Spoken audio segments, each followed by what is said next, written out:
Welcome. God, I thought I had this on inside out for a second. Hey, welcome to the channel. Jim Moyna here.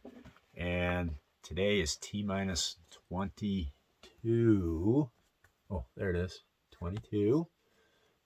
22 days until day one at Sam Rayburn Lake for the MLF Tacklewarehouse Pro Circuit. So, what did I do today? Well, not a whole lot pertaining exactly to Sam Rayburn, but I did do quite a few things just as a whole as a professional fisherman. But we'll just start. What did I do for Rayburn?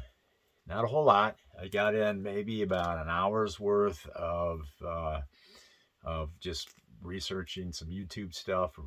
Basically what it was, I was watching 1 hour of the day 4 live stream from 2019. That's exactly what I did.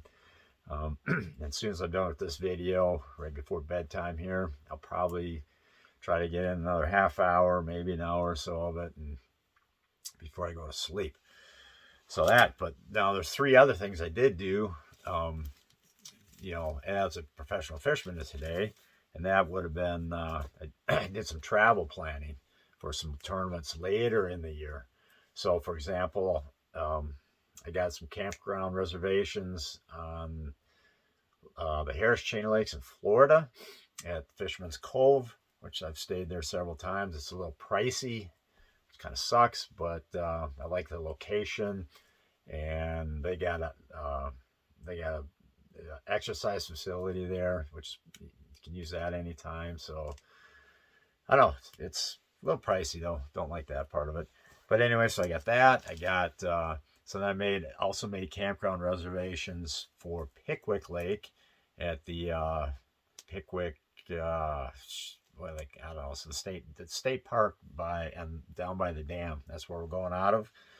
So I got my reservations there, and this doesn't happen just instantly. You got to go online, find the park, pull up the maps, then you got to go through the sites, and look, which ones are compatible. I mean, which ones have the right electricity, which ones have water, which ones have, lots of parking, which ones don't. You look at the picture. If they have pictures, you look at the pictures until you finally, make a decision. And it's just, I put too much into it because, I'll be looking at all these different sites, It's like, oh, this one's 60 feet long, but it's farther from the bathhouse. Here, this one's 55 feet long, but it's closer to the bathhouse. So you sit there, look at this one a little bit, then you look at that one a little bit, and then it's like finally you just pick one. So that campground thing is just, I don't know. It's kind of, because you never know what you're getting into when you finally do get there. You might be. They do have pictures on a lot of these.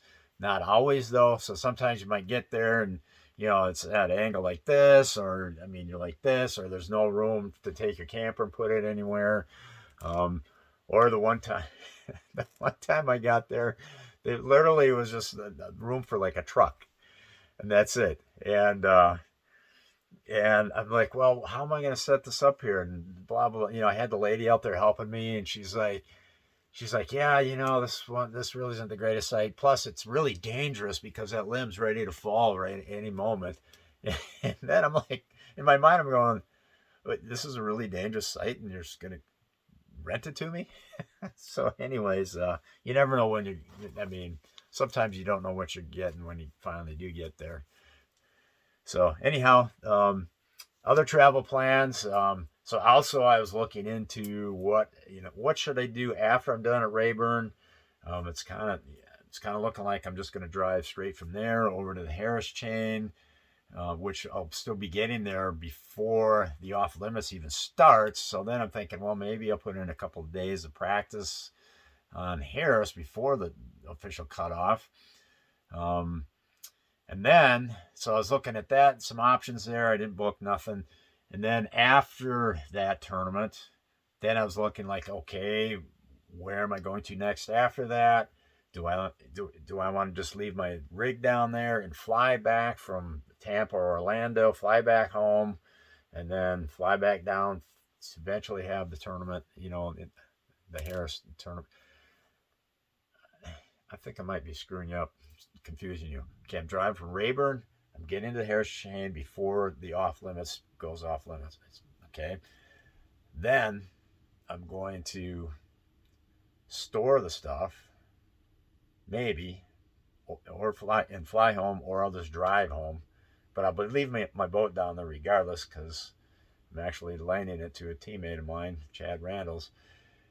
But then, so then I'll have to fly back, and then when I do get back, and then after the tournament is done, then what am I doing then? It's like, so all these things I'm looking at and trying to decide, do I want to fly? Do I want to just drive? The flying thing, it's like, it seems like every time in the news, it's like, cancellations here, cancellations there, delays here, delays there. So it's like, God, do I really want to get involved in that mess? Maybe it's just better to just, as soon as I weigh my fish, or as soon as I'm done with whatever I'm doing, just, I mean, it's a long way back here. A long way, but I don't know. Sometimes it just seems simpler that way. So anyways, looked at those. And then the other thing, just in general, I try to routinely exercise. So, and I think exercise as a pro angler, exercise is, I think, important.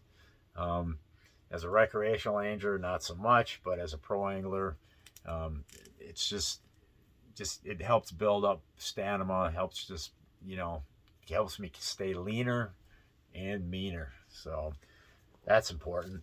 So that's pretty much what I did, I guess, right there in a nutshell. That's what I did today.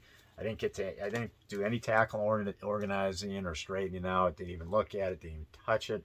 There's other things going on too today that had, outside of fishing, that had to get done. So, anyways, that is day minus 22, and we're counting down, baby. Over.